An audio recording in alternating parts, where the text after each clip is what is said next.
It's a little after 6, and we usually try to go for 1 hour, maybe a little bit more, in the hopes that you'll come back again, so we don't want to go, on and on and on. But usually what I do is I say a few things about what's going on in the city, and then take your questions and comments about really anything you want to talk about. But before we do that, let's introduce a few of the people, the elected officials who are here. Ernie Jetty is the Ward 5 alderman. You all know him. I want to welcome you to Ward 5, Mayor. Thank you. Before we go any further, I want to thank you on behalf of all the Ward 5 residents for taking down that ugly flashing sign in front of the new BPW building. Well, you pushed hard for that, and you were very persuasive, so I appreciate that. Rick Dowd is Ward 2. Mike Soucy is the county commissioner from Nashua and a couple of other places. And we have someone that you might want, I know you should meet, Mark Saunders. So now Mark is a city engineer, but you've noticed all the paving and all the crack sealing and everything that's going on around all the city. Mark is really in charge of all of that. So he's the one you should thank if your street has been paved. Well, I'm Rick Dowd. Yes, I mentioned Rick, and we had Sanjeev here too somewhere, right? Oh, Sanjeev Manohar is one of the state reps from Ward 5.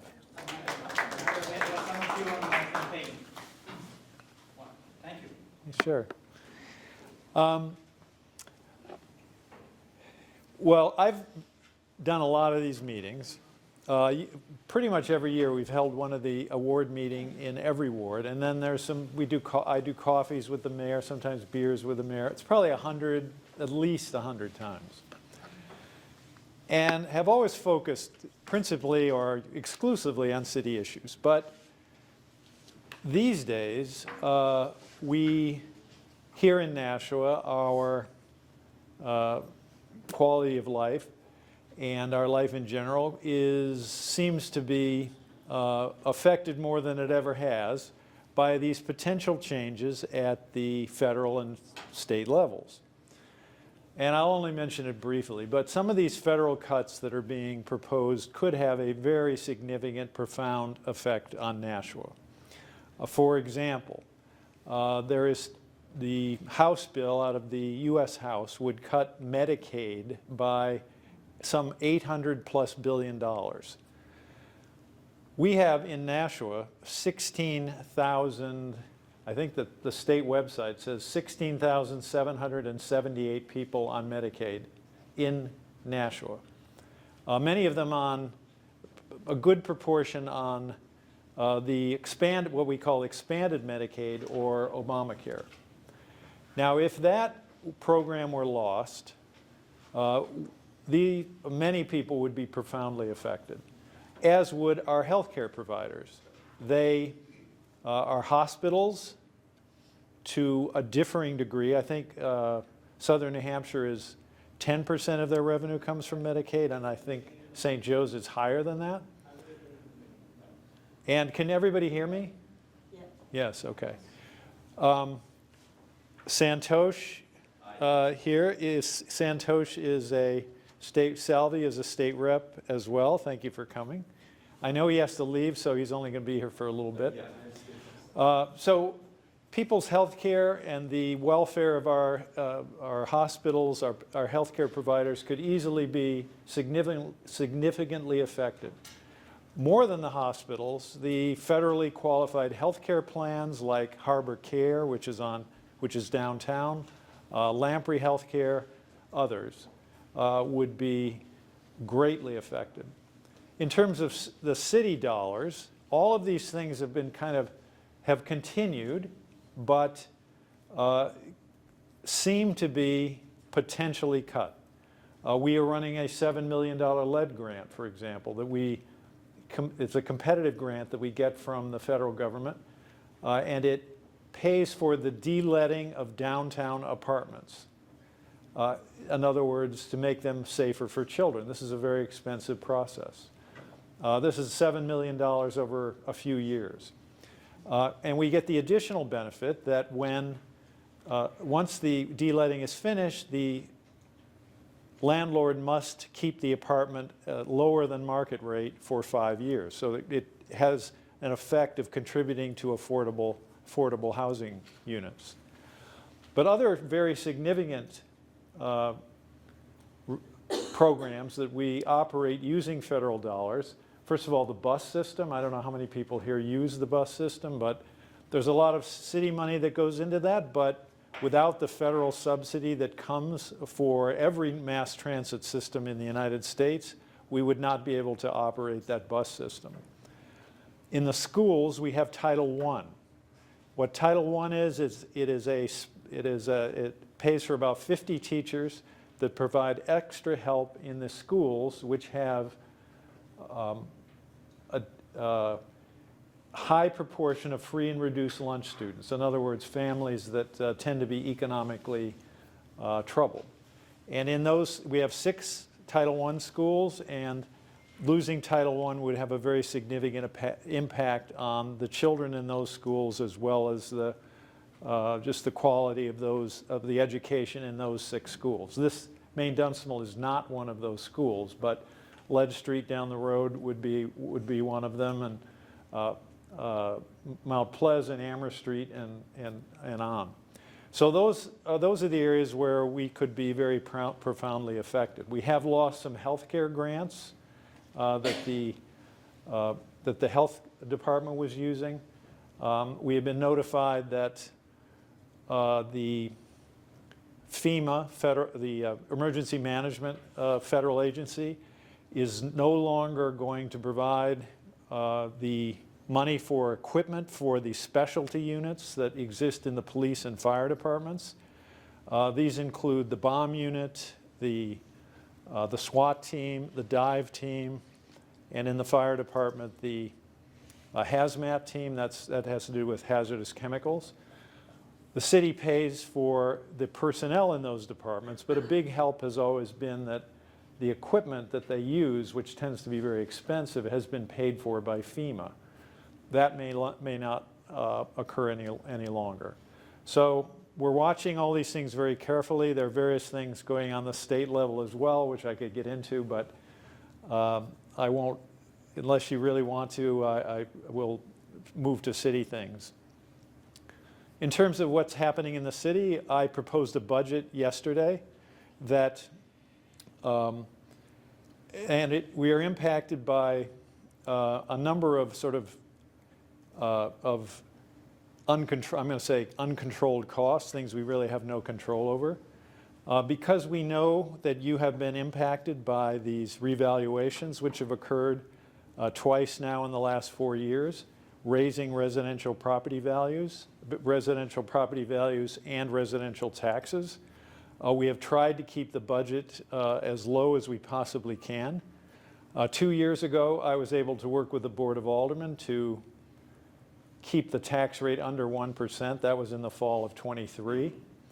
And this year, because we saw some big items coming along, we asked the departments to come in at no more than a 3% level. And they were all able to do that, at least for their normal operational costs. But we had some exceptional costs, and I will mention those, that caused the budget to go up $10 million just by themselves. Number one, the school busing contract went up, and they put it out to bid, and only one bidder, first student.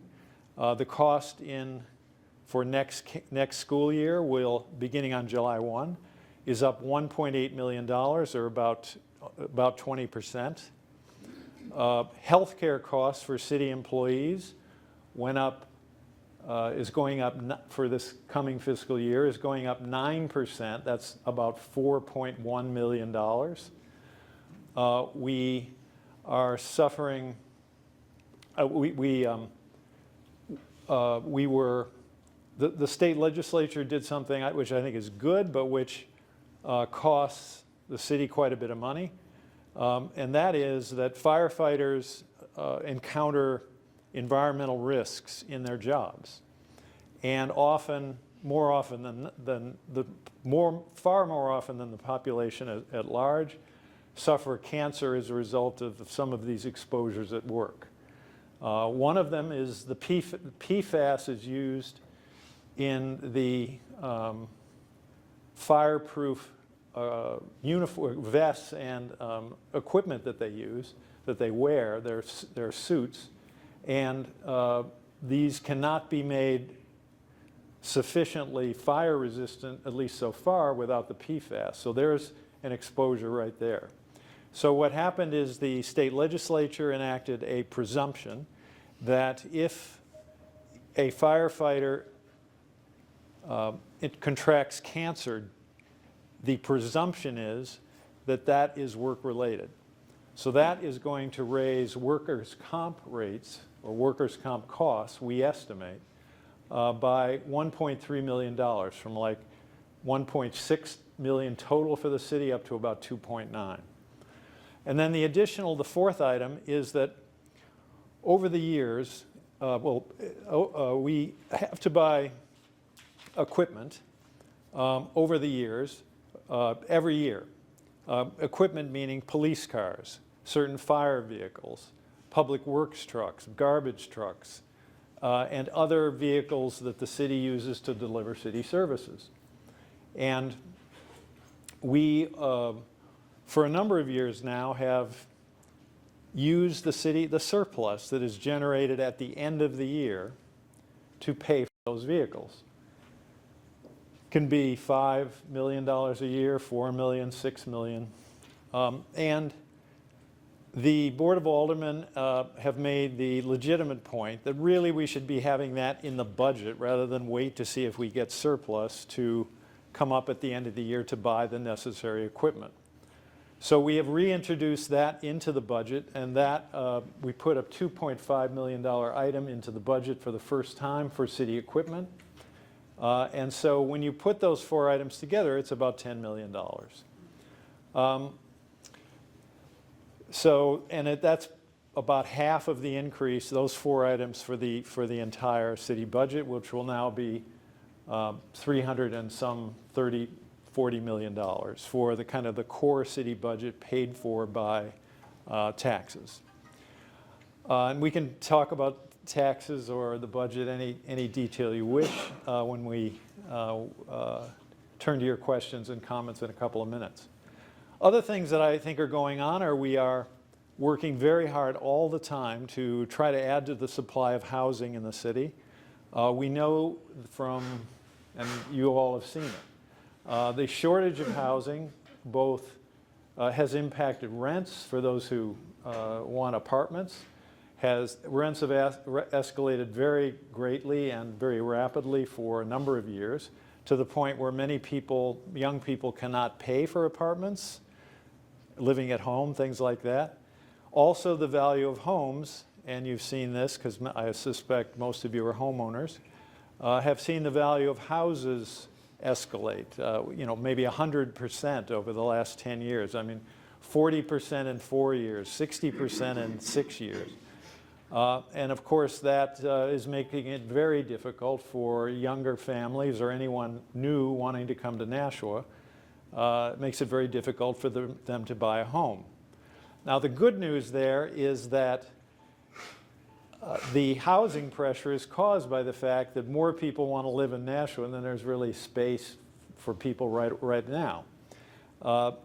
We believe we have a very desirable city. People want to live here. The population is growing, and the economy is expanding, and we think, at least I think, that's a good thing. So that is the kind of the other side of that question. So we are always working to try to add to the supply of housing and affordable housing in general. And you've seen a number, and we're trying to focus it on those projects in the downtown. We want to maintain the character of our single-family neighborhoods and not introduce like multifamily houses next door or something, multifamily projects next door.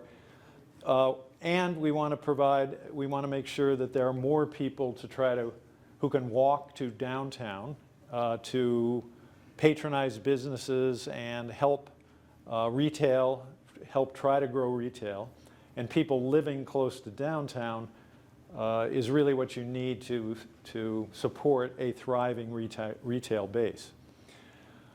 So we've seen projects on School Street. You might have noticed that Bronstein, the old Bronstein apartment was rebuilt, and now there are 210 units there.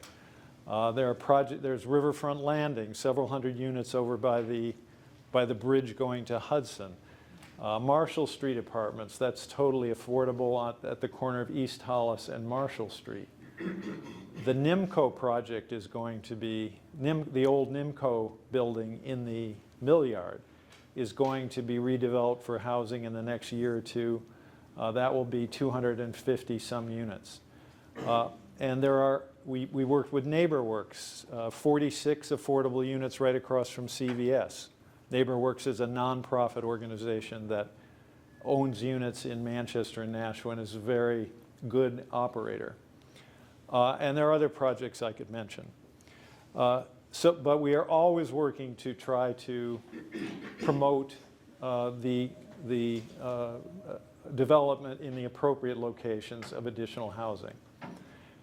One thing that you might think about is that, of course, we have the Elm Street Middle School. And after receiving a lot of public comment as to what the future of that site should be, as you know, that's been replaced by the McCarthy, and Gloria's here, Gloria, the McCarthy Middle School, the Brian McCarthy Middle School. So the overwhelming sentiment that it should be housing, and we have narrowed down, we've received 4 proposals for the redevelopment of that site, and it has been narrowed down to 2 developers who have kind of a little bit different ideas about what to do. They're each going to make public presentations tomorrow night, I believe at 5:30 I think it is, at City Hall, and 1 o'clock on Saturday at City Hall, both on the 3rd floor. So if you would like to see what they're planning, we want to get people's input. Very important historic site for the city. So we'd like to get your input and your thoughts as to what direction you'd like to go. And if you would like to contribute to that discussion, just come to one of those 2 forums. Another project that's going on is you see the riverfront being developed downtown into an expanded park, river walkways and other things are riverfront walkways, new landscaping, a new Renaissance park. It should be a very great amenity for people who want to enjoy the river and the outdoors. The parks that we have and that any city has are a very important aspect of the quality of life. And we've been able to determine how many people visit some of the parks we have. And what we've found is that 90,000 people visit Greeley Park. In the course of 90,000 people visited during the course of 2024, 60,000 each at Mine Falls Park and Roby. And we think that we'll get equivalent numbers of people going to the new walkways and riverfront parkways park that we will have downtown. So that should be largely done this season, and hopefully you'll be able to enjoy that as the years go on. So Tim, one more person I want to introduce, Tim Cummings. He is formerly the Economic Development Director. Now he's moved into a new job called Administrative Services Director. He kind of oversees City Hall. Megan Karen is the Chief of Staff in the Mayor's Office. So if you have any complaints, give them to her. And everything that's wrong is her fault. So why don't we throw it open to questions, comments? Well, first, Ernie or Rick, you have anything you want to add? I just want to check the time of the Elm Street. Isn't it at 11 o'clock in the morning? No, well, it's 1 o'clock in the afternoon and tomorrow is 5:30? 5:30. So 5:30, third floor of City Hall, or 1 o'clock on Saturday.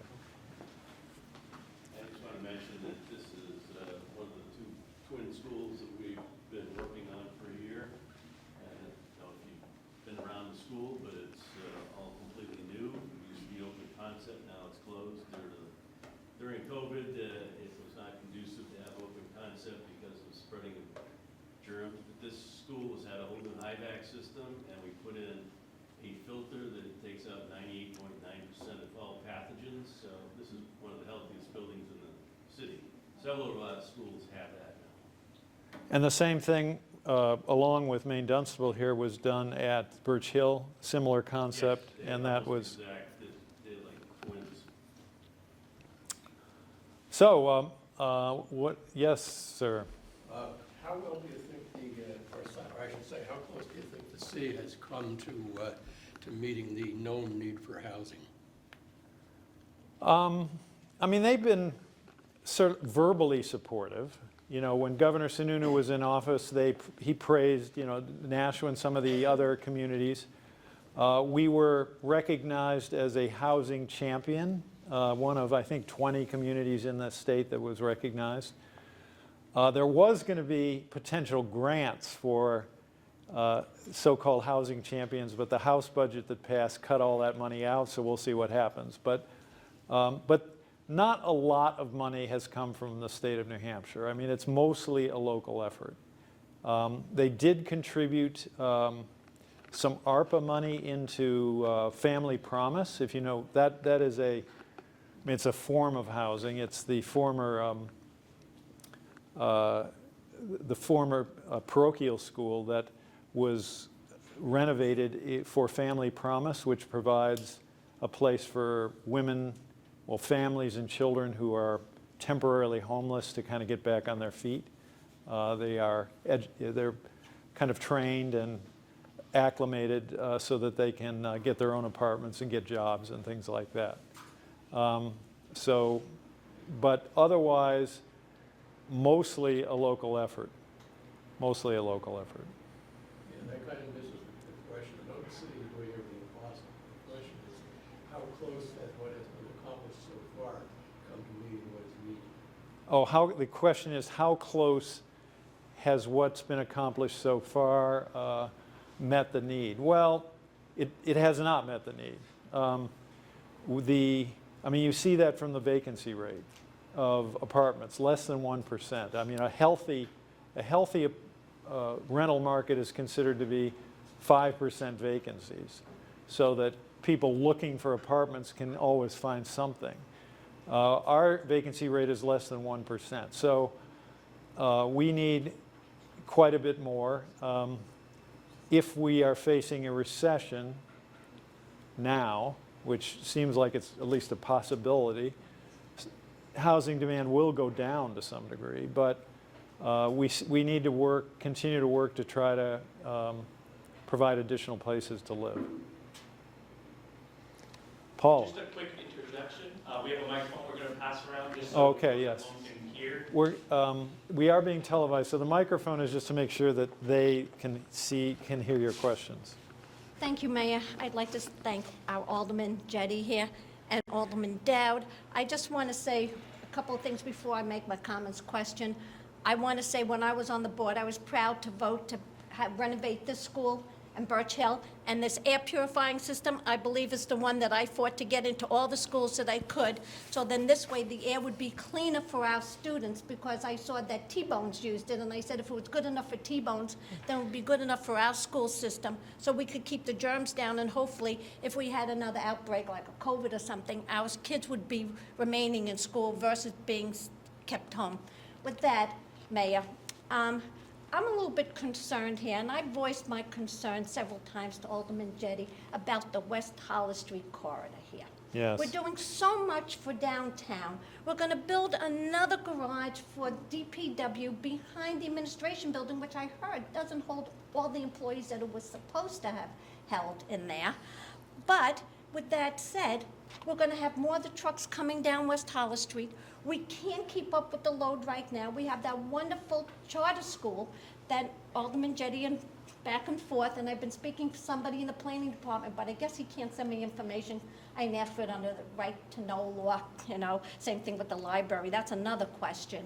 But why are we focusing so much on downtown when this is the suburban area? So many cars come here. They're coming from Pepperell, they're building. We're building so much on the southwest quadrant, and yet We can't get West Hollis Street fixed and cars fly down. We can't get the police to sit at Wellesley and Ledgewood Hills. And I've been fighting this, and I'm not even elected anymore here, you know? And I'm standing here fighting and advocating for everybody. And you heard me talk about this with Coffee with the Mayor at the Senior Center.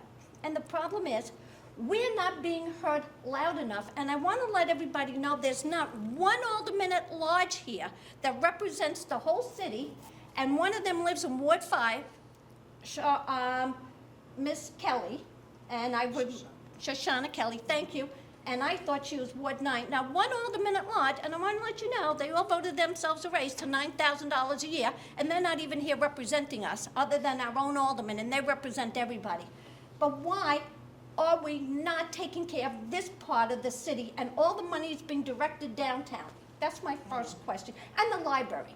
The library also, you're looking to tear it down or rebuild it, and I want to tell you something. I told the director of the library, I walked outside, and these two guys were talking, and I saw one guy pass a little packet of white powder into the other guy's hand. And we have kids going in that library, and we have a lot of homeless, and there's nothing wrong with that. But I'm concerned with the amount of drugs that's being passed around that library and inside that could be affecting our kids and adults. Thank you. All right, well, I'm going to largely agree with you, but to some degree disagree. Okay. Yes, we need to do more for West Hollis Street. Now, we have done a corridor study, and there was a public meeting. I think, Tim, didn't you run it? Or did Mark? I don't know. I can speak to that, Mr. Yeah. Thank you. Mark Saunders, Deputy City Engineer. So we did conduct a corridor study with Hoyle Tanner. That took place in '24. The last of the public meetings was in early October. That study is being finalized. The summation of that study to go that 2 miles, it's going to be upwards of $15 to $18 million to implement a full back of sidewalk to back of sidewalk project. That's a significant expense. The engineering department currently, we are looking to chop that project up into about 9 $2 million phases, give or take. With that being said, we are applying for some congressionally directed spending. Anytime we have a CMAQ grant or a TAP grant that comes through, we are packaging these projects up. We are looking for federal dollars that are matched at an 80-20 match ratio. So we are trying to implement this project. That study is going to go final relatively soon, and we'll happy to share with anyone. We'll post it on the website. I think that's kind of where that project stands at this point. If I didn't answer the question, I'll happily go into a little more detail. Well, let me answer the rest of your question first, because you asked a few. I know, So- I have to get So, yes, so we agree that West Hollis Street, and we had a fatality out by Fotines where a guy crossing the street was hit by a car a couple of years ago and was killed. So, I mean, and we know that the speeds, as you pointed out, on West Hollis Street are, who knows what they are, but they're way over the speed limit.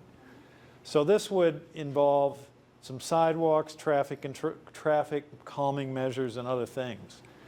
But it's a long corridor, and as Marcus pointed out, it's a very expensive overall project. And of course, I agree that we don't want drugs anywhere in the city, especially at the library. The one part that I'm going to say, I disagree with you to some extent, is that all the money being spent downtown. There are 3 profit centers in terms of taxes in the city where we collect far more in taxes than we provide in services. Those are the South End, Amherst Street, and downtown. We collect millions of dollars downtown and provide very little in terms of service. If you think of some of these newer housing, like take the School Street project that just went up, opened a year ago. I don't think there's a single school child in there. And they pay $300,000, $350,000 in taxes. So yes, there's police protection like there is everywhere else. There's fire protection, and we plow the streets. We do not pick up their garbage. That's commercial. And with and I don't think there are any kids in there, but even if there were a couple, the taxes we collect in that project, as an example, far exceed any services, the cost of any services we provide. Same would be true of Lofts 34 on Franklin Street. They pay like $600,000 in taxes. There might be a handful of kids there, and the reason I mention children is that is the most expensive city service. The average cost of educating a child is around $20,000. But again, on Franklin Street, what services do we provide there? Actually, it's private roads back behind there. We don't even plow them. There's no garbage, maybe a few school kids, police and fire. So I'm saying that downtown is a profit center, and part of the money that we put downtown is to try to expand the value of properties downtown to further generate additional taxes that can subsidize services for all the residential neighborhoods. But otherwise, I certainly agree that the West Hollis Street corridor needs work, and I believe that we should prioritize that in terms of trying to direct funds towards the different changes that have been defined in this study that we undertook. But it's because of advocates such as you, Paula, as well as some of these traffic accidents that motivated us to go forward and take a look at the corridor and come up with a plan for improvements. You said something positive about me. I always say things positive about you, No, man. But, more than the other direction. Yeah, Tim, yes, maybe you're Yeah, gonna. Mayor, I just wanted to make sure folks know that you actually put it in your budget last night for Yes. West Hollis Street corridor study to continue with the design, about $200,000. Yeah, so we want to continue to to work the design so that we can come up with specific. You have to work the design in various phases as you get more and more detailed to try to come up with money and to justify what's going to be done. Yes, ma'am. The riverfront walkway, the riverfront walkway, how's that being funded? So what we have there is what's called a tax increment financing district. So what was done some years ago, 5 or 6 I'm going to say, is that this tax increment financing district was created. This is something that is authorized by state law and which is used by many of the cities in New Hampshire and across the country. And what it says is the additional tax money within the district that is generated by development is devoted to making improvements within the district. So once the tax increment financing district was put into place, all additional taxes resulting from the development in that district, which is kind of a narrow district right around the river, will go to do these riverfront improvements. And that is how the project is being paid for. So no tax dollars, but for those generated within that district, have been devoted into that project. I mean, there's been some discussion, not only here, but, you hear people talk about the development and everything that's being done for Nashua, for the merchants and the restaurants, and I get it. However, it seems that there's a lot of emphasis every time on doing something for the Nashua, the downtown area, at the Yes. expense of other areas, like what you're talking about, not just West Hollis Street. But it just seems like every time I hear something, because I listen sometimes to the Alderman meeting, or I listen to the Ward 4 meeting, and some of the coffee talks I go to, everything seems to be geared around building the Nashua downtown district, And after a while, me as a taxpayer, who maybe I don't use the downtown district, so it's really no big deal for me. But I can't imagine the entire population in the city of Nashua, that the majority of the people are using the downtown district for all the money that we've invested in it.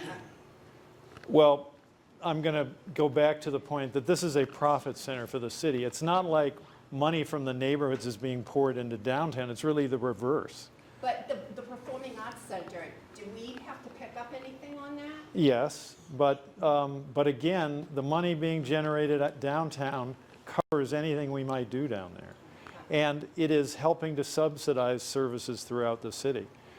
But beyond that, when I go to conferences, when I meet with mayors, say from New Hampshire, which we do periodically, or there's a US Conference of Mayors where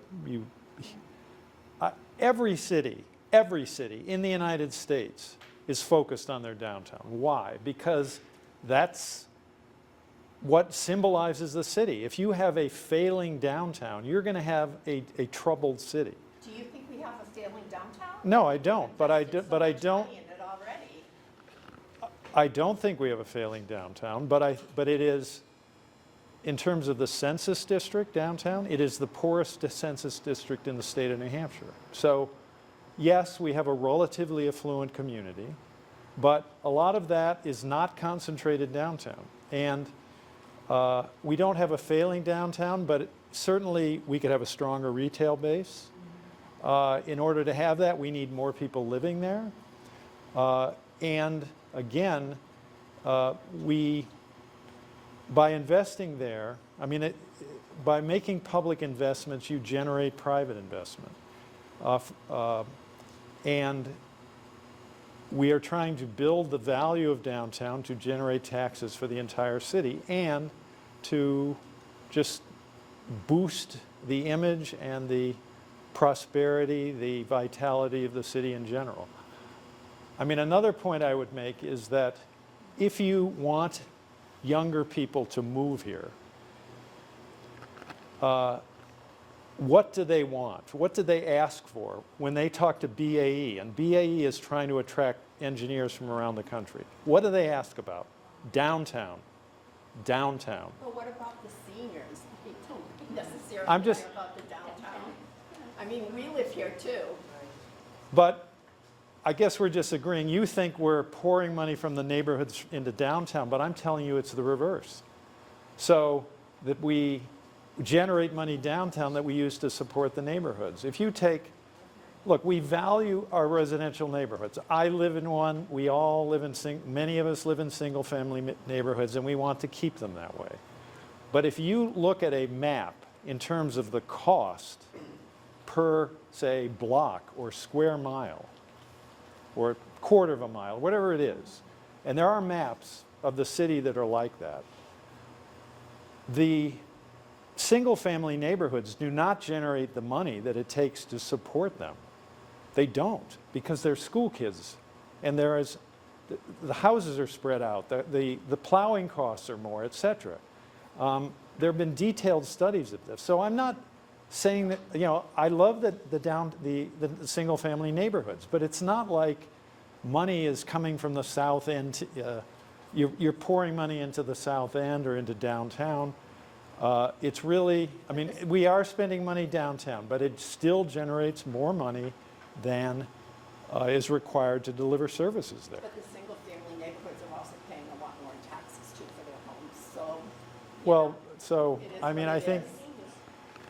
yes. Okay, I mean, that gentleman has a question. So what do we do for seniors? So we have we just expanded the exemption, and probably you don't qualify, but for seniors, the elderly exemption. I was part of that. I made sure that We did, yes. that the married got at least, Now that costs a lot of money, but we still do it. it's not enough, Mayor. You know? But when we increase the elderly exemption, 7,000 for singles, and What- I fought for that. when we increase the elderly exemption, it raises taxes for everyone else. But we so- stayed a lot longer here too. A lot of us have been in our homes for 40 years. Pardon? How much did that cost to expand that? Some millions, I'm not sure. I could come up with that figure. Yes, Faith. This has to do with the local Nashua, I think, is it Community Electric that is Yes, by Eversource? yes. Do you happen to know if it is still lower than when I get from, this one is from Smart Energy, telling me, and maybe others of you have gotten it in the mail, every few months I get one, if I will sign up into them for 6 months, and this one, they'll give me $100 back. So I just want to know, is the Nashua one, which I belong to, still the cheapest, do you know? So what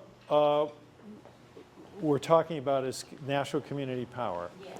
So what happened is that Nashua joined with a number of communities across the state to get together, and for this group of communities, others would include Dover, Exeter, Lebanon, but they're kind of scattered, to buy power for these communities, hopefully at a cheaper rate than Eversource. And we have overall been highly successful in that effort. I mean, we've saved $6 million for Nashua consumers because of that. Now, at the moment, I believe the community power rate is 1 or 0.2% over Eversource. A couple of things cause that. First of all, one of the power suppliers that Community Power had contracted with went bankrupt in the North Country. And that was a green power wood plant. Number two, Eversource has become more competitive because they now have competition. And they have begun sort of adopting some of the techniques that Community Power has used to buy lower power. And so they're being more competitive. So I actually think we've lowered electric rates for across New Hampshire. But just so people understand what this is, Eversource still bills you. Eversource still delivers the power. They still get paid for the distribution and the lines and all that kind of thing. They do not generate power, so they buy power and they supply it, and they get paid for the delivery and the billing and all that kind of stuff. What Community Power does is, as an alternative, we buy the power, and then otherwise Eversource still renders all the other services. So for the first couple of years, we were one time we were way below them, buying power at a lower rate, and so the bill, the rate that they give you for the purchase of electricity on your bill was much lower than, say, in Hudson. Now I'm saying I think it's 1/10 of a point higher, but that's temporary, only for a few months. I think after that will be lower again. Okay, well, I know usually the delivery charge is more than what I use. Oh, yes, the delivery charge is the main thing. Yes, Mike. Mayor, all right. We're still good. We've been waiting longer back here. here. Down too, because he's very knowledgeable on this. I just want to talk about education briefly. I know it's a significant portion of our budget. Yes. A couple of years ago, we were talking about closing Mount Pleasant School. So I'm just looking to see what the current and future status of Mount Pleasant is. If you're planning on keeping it open, how do you justify that based on the study and the decline in student population? Or if you're going to close it, when, and what impact would that have on education? Now, the question, we didn't get you on the microphone, but I'll repeat the question just so that people know what it is. Question is Mount Pleasant School. Are we going to close it? How are we going to save the money? You know, is it worth keeping it open, basically, right? Well, first of all, it's up to the school board, but what's really required to keep it open long term is a very major renovation. And the BRIC can probably say, you know, more accurately, but we're talking $25, $30 million, right? Yes. Now, we did an exercise where we looked at all the capital projects in the city, and we had a committee, some aldermen, some city staff, et cetera, kind of, because we had $300 or $400 million of possible projects, and we can't do that many, so we wanted to rank them to try to narrow down what we might be able to do over the next 5 years.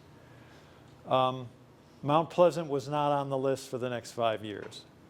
So I realistically don't think we are going to invest with a moderately slowly declining school population. I don't think we are going realistically, we the city, to invest $25 or $30 million in Mount Pleasant. Now, that is hard for me to say because my daughter went there, but the decision has been made to keep it open for the time being without significant improvements, physical improvements. But I'd say, you know, there's a decent, I mean, at some point, there needs to be a consolidation, and since that school has not been improved, such as this one. So I'll just close with this. We found common ground. I'm in agreement. I just think maybe based on the study that we probably need to do this sooner. And I'm guessing if we do close it, I don't know how many jobs we lose or if we need to electricity, but I think that would have a very good impact on the taxpayers on reducing our school budget. And that's it. Thank you. Mayor, we have a couple questions. Oh, yeah, They sorry. keep cutting in. Yes, I want to Yeah. ask about the Performing Arts Center. yes. Originally, they wanted about $5 million from the taxpayers locally to help them get started. I think in the long run, we gave them $34 million. I want to know how many taxes they've paid in the last two years. And then I also want to comment with the High Street, the School Street building we put up, the Lake Street building we put up, Marshall Street apartments we put up, Olive Bridge Street. Now we're doing Henry Hanger. We're going to start Temple Street, Veterans Parkway Superfund site. We're starting Avery Lane on East Hollis Street by the bridge.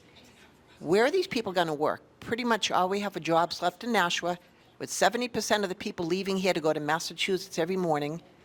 We either have breweries, gambling, or defense. Where are all these people going to work? But what has the Performing Arts Center paid in taxes in 2 years of being here this month? Thank you. All right, so there are a couple of questions there. First, where are these new people going to work? Well, we have a very low unemployment rate. If you talk to employers, I mean, their problem is they can't get enough people. BAE, now if we have a recession, that could change, but BAE, the police department, we can't get enough people. We're down 14, 17, it depends on the week, 12. The fire department is full, but just barely. We can't get enough. I'm just talking the city now. We don't have enough paras. Have trouble getting a lot of different jobs. But I say that just because that's happening in the private sector as well. So I don't think lack of jobs is an issue. But your question, excuse me, the other part of the question was how much does the Performing Arts Center cost? Now there are these people out there. What are they paying into us? There are, well, I will get to that. We spent $21 million on the Performing Arts Center, which is what we said we would spend. That was authorized by the Board of Aldermen. There was also $6 million, say, raised privately, ballpark, and they continue to raise money. There are people out there who say we spent $34 million on the Performing Arts Center, not 21. And just to address that one point, I use your common sense. The city is audited. I as the mayor I don't write checks. How would we possibly spend 34 compared to 21, $13 million that wasn't authorized? Where would we get this money? No one would miss $13 million from some account? The auditors would never find that? So yes, there are people who don't like the Performing Arts Center, and we make this point over and over, but they keep repeating it. They don't like the Performing Arts Center, so just like you see at the national level, they repeat falsehoods. And they get you to believe that we spent more than we said we did on the Performing Arts Center, which is not true. Talk to the auditors. They are, if somebody's traveling and they spend $10 on a lunch, you have to give a receipt and the auditors want to see it. They're not going to miss $13 million. So, but with all that said, we, the money that we put into the Performing Arts Center was paying for its construction. Other than that, we do not put any money into it, and we don't get a lot of money out of it. They do not pay taxes. What they pay is, there's a small amount of each ticket price is put into a reserve account for long-term maintenance of the center. And so on an annual basis, that gets transferred to the city. It's probably $75,000 a year. Has it been successful? I mean, it generates, tens of thousands of people have gone there. And I mean, we do have, I guess, a philosophical difference about the importance of downtown, but if you are in the camp that thinks that downtown is important, the Performing Arts Center is a vital feature of the downtown, which will help attract new residents, young people, and and it attracts a lot of people from out of town who spend money here. I mean, we know at least, I think it's a third or a half of the people come from outside Nashua, and a lot of them from out of state, so they come and they spend money in restaurants and other places nearby. But that is the financial situation. It's not a revenue generator, but we did not spend more than we said we did on the performance. 15 million, I would hope we'd get that back from taxes. 21 million. It was 21 million. Yes. Representative Salvi. Yes. Oh. I know you have to leave to go. No, that's why I just canceled my other thing. This is more interesting. My name is Santosh Salvi. My question is about at least 200 plus families around my neighborhood. It's fighting for last 4 years on 8 Merritt Parkway. We are trying to build 44 apartments.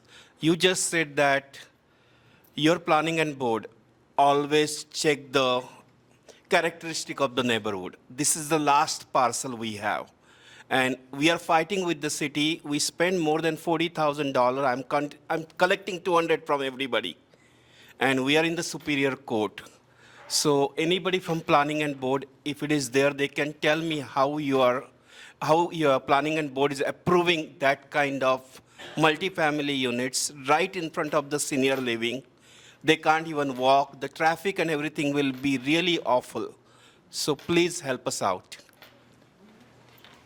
All right, so the Merritt Parkway is over by Captain's Corner. And 44 units were approved by the planning board at that site. In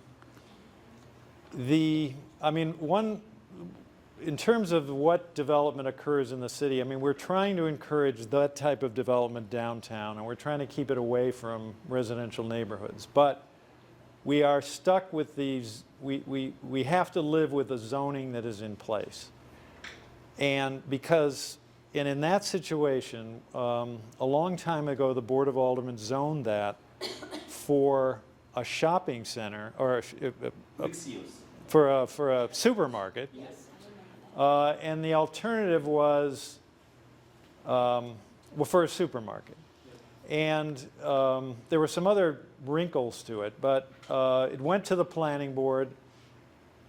I can't dictate what the planning board does. The planning board, pursuant to the zoning which was in existence, gave it a, quote, variance for Mixed use, that is. yeah, mixed use. Now, do I think that's the best development in the city? No, I don't. But this is now in court, and you've got a good lawyer, so maybe you'll be successful. And you've said to me, well, if this thing fails, would you consider buying it for a park? And Yeah.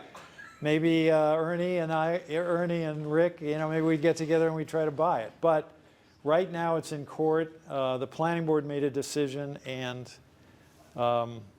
I hope it comes. So we'll keep our fingers crossed. But someone else, yes, sir. Thank you for hosting today's event. Can you explain briefly how the Nash provides any revenue at all to the city at all? Yes. So the question is about the Nash Casino, right?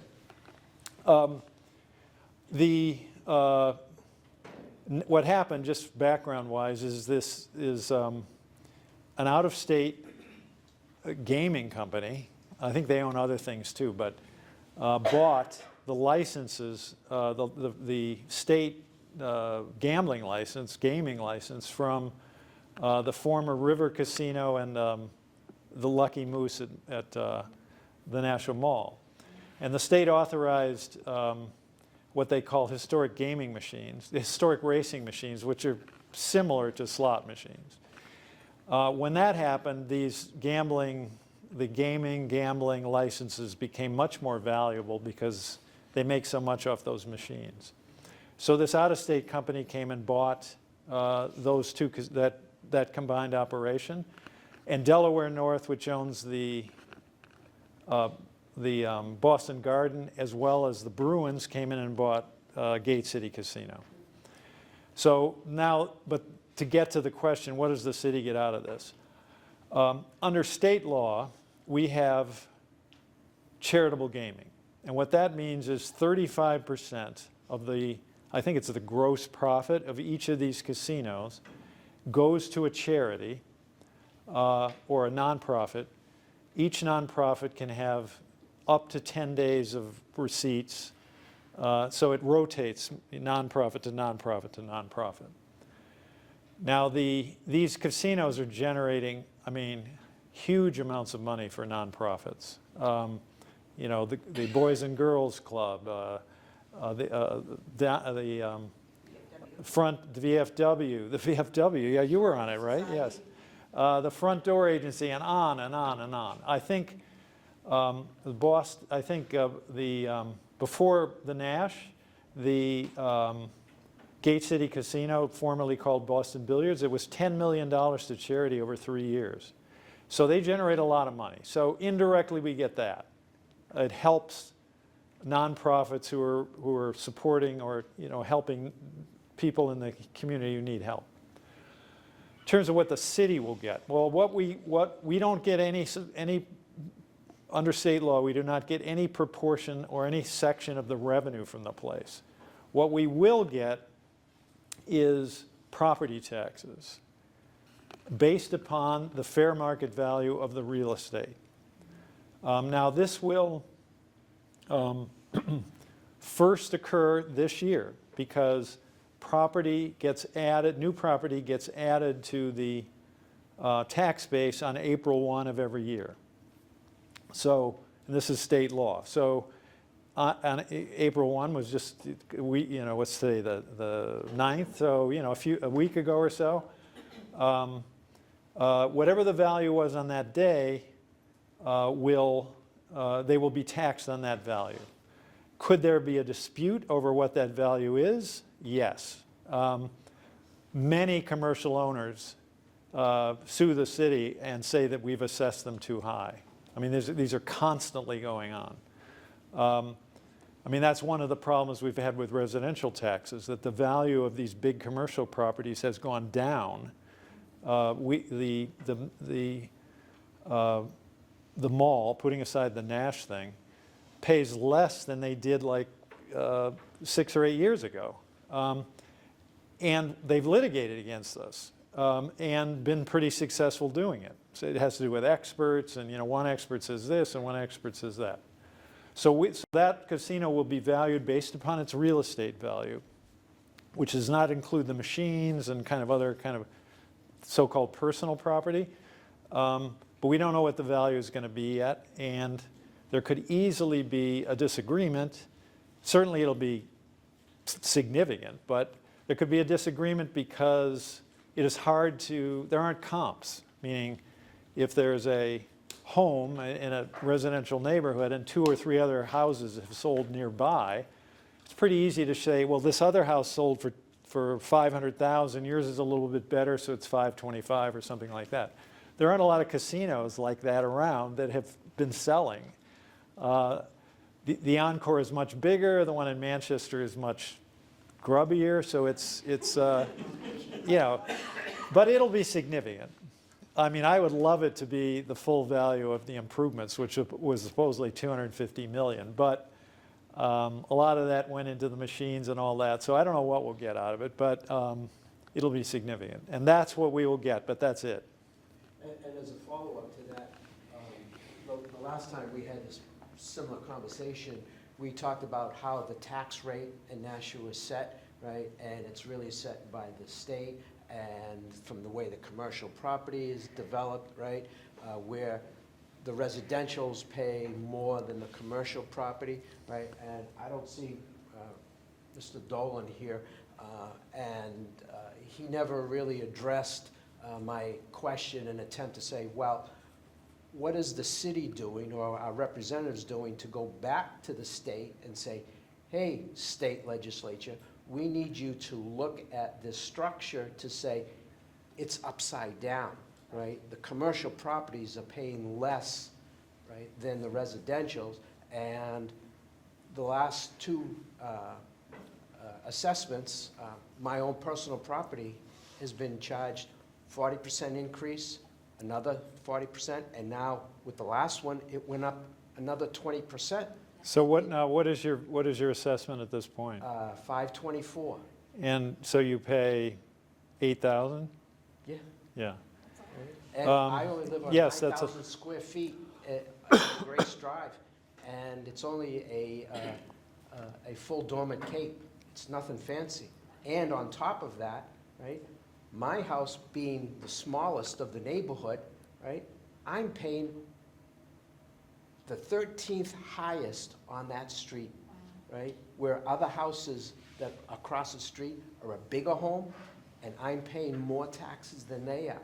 And if you look at, because I brought my sheet with me, it looked like when they did the assessment, they just said, oh, you know what, we're just going to add 20% to everybody else's taxes.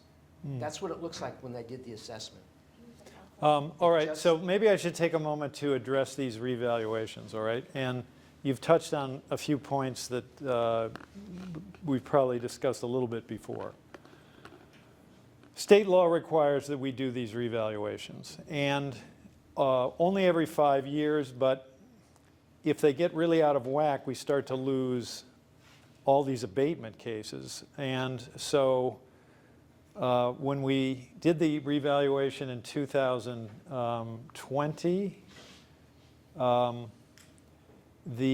we were criticized, well, you waited 4 years, so the values went through the roof. Then okay, we'll do it in 2 years. Then we did 2 years. The same people who criticized us for waiting 4 years now criticize that we did it too soon. But it's all done pursuant to state law. It is carefully, I mean, in every detail, it is supervised by the State Department of Revenue Administration. We file a report, I'm not exaggerating, that thick, hundreds of pages documenting everything.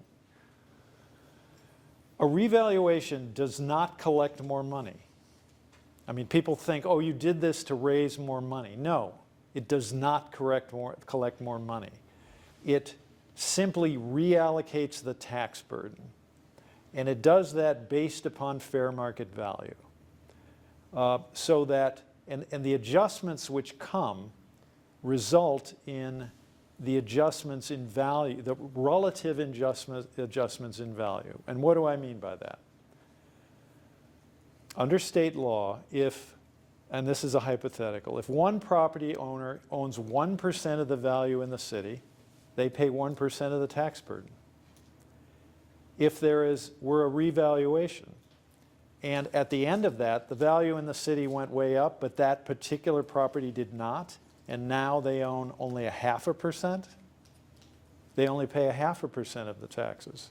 Or if they went to 2%, now they pay 2% of the taxes.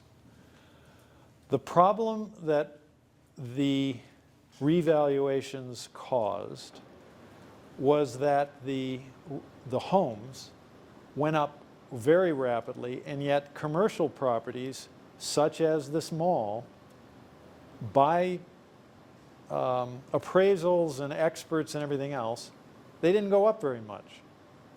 So the proportion of the value in the city that was owned, you know, that was the total of all the residential homes, the proportion of the city that was the value of the city that was residential homes went up, and therefore their tax burden went up. Before these revaluations, homes represented about 2/3 of the value of the city. Commercial property, about 1/3. After the revaluations, it's more like 70% is now residential. And so now residential pays not 2/3, but 70% of the taxes, not 2/3. And it caused everybody's taxes to go up. But the city didn't get more money because you paid more, but some commercial property paid less. This is the system we're given. Now, were it up to me, and I think Ernie and Rick would probably agree, we would have the option of setting a separate rate for commercial. So our rate is now $15.90, and were we allowed to set a different rate, we might say, well, for residential it's going to be 15, and for commercial it's going to be 17, to offset some of these adjustments that have taken place. But we don't have that option under state law. So for that, right, I'll come back to my original question, say, well, what are our leaders, right, in the room and at the State House doing to look at that to say, you know what, we're upside down, we need to change it? Well, they're here, and maybe they will. Thank you for pointing that out. I want to talk to you after this. Sure.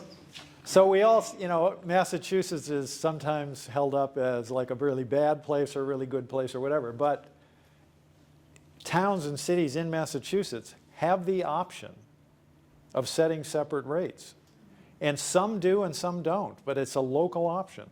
So a city could decide, the commercial rate is this and the residential rate is that. Had we that option, that's what I would have advocated for to try to offset the effect of these revaluations. But we don't have that option. Mayor, there's a Now it question is, over here. we try to finish, we want you to come back. So, so I was going to say, can we take one more question? Could we take one more question? First of all, I want to thank you. Well, first of all, originally I was a little iffy about the National Center of the Arts, but I'm so glad it's in the city because I'm getting older. So driving to the Concord Center of the Arts and the Palace Theater, so it's really enjoyable to be able to have something like that in Nashua. I still love the Keefe Auditorium and think that should be saved, but the National Center of the Arts is nice. I didn't realize they didn't pay any taxes, so I think they should pay at least what we put into it or whatever. I want to really thank you, a big thank you, for fighting for the asphalt not being built.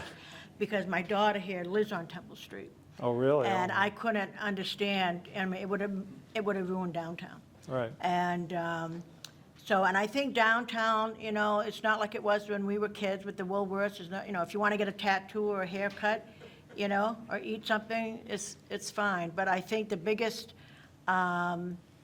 issue downtown is people need to feel safe when they're walking downtown. Right.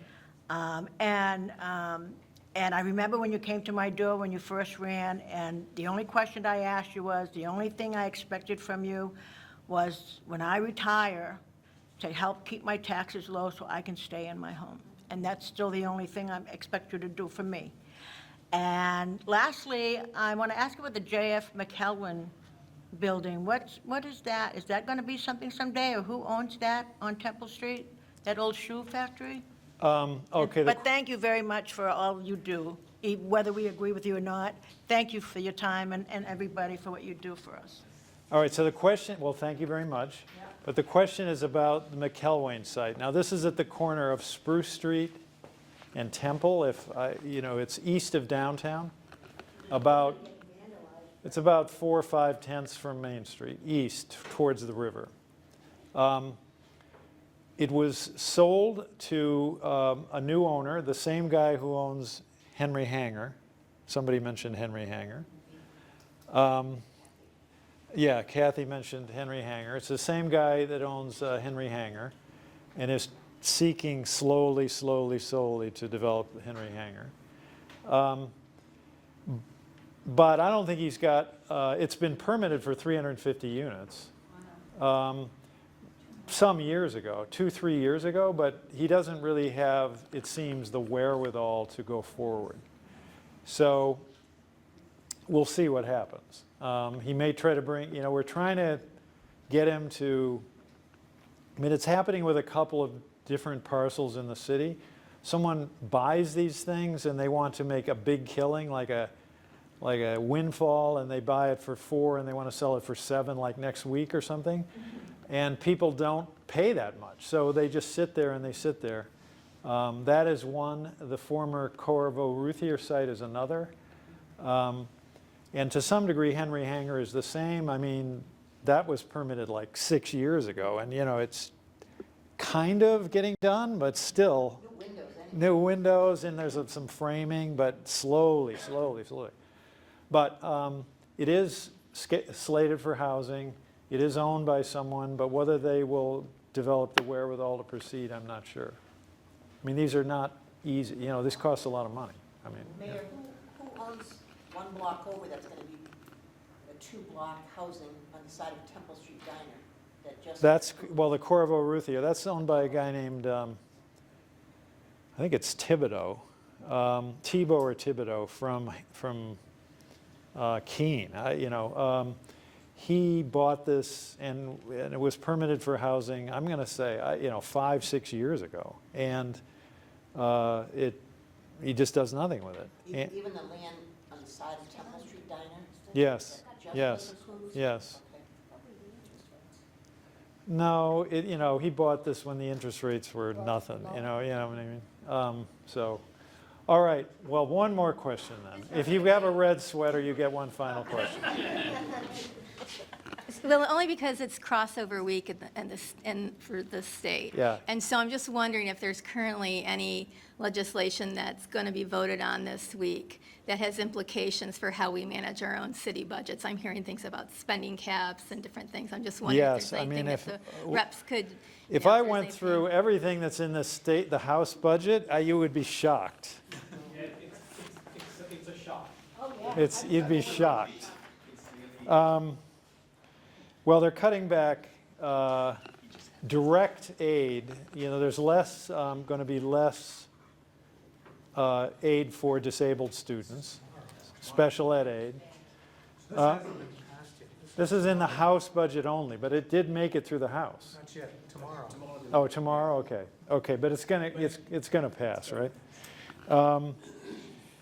They're gonna cut the amount of revenue sharing we get. That is the money that is derived by cities and towns from the rooms and meals tax. But some of the things that are in the House budget, 3% cut in Medicaid provider rates, so that affects all the hospitals and everything.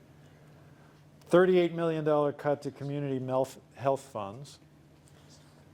Cutting funds to the WIC program, Women, Infants, and Children. Eliminating the Office of Child Advocate, that's child abuse protection kind of stuff. $60 million cut to the University of New Hampshire. The cuts to the revenue sharing for the municipalities that I mentioned. Elimination of the Human Rights Commission. That I'm against, because I won my case with them. They handle complaints of discrimination. I guess they'd just go to court. I don't know what would happen. Elimination of the Commission on Aging. Cutting of tourism development funding. Cutting state aid grants for municipal wastewater plants. So we're eligible to get some reimbursement for wastewater projects, but this would defund all that. Expanding the school voucher program to without a limit.